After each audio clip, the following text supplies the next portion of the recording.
Isa ka bang kabit?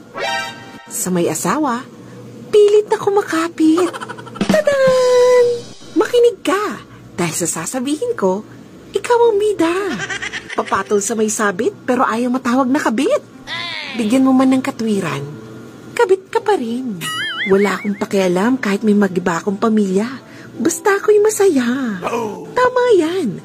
Dahil kung ang asawa, regalo ng Diyos, ang kabit, sugo ng demonyo.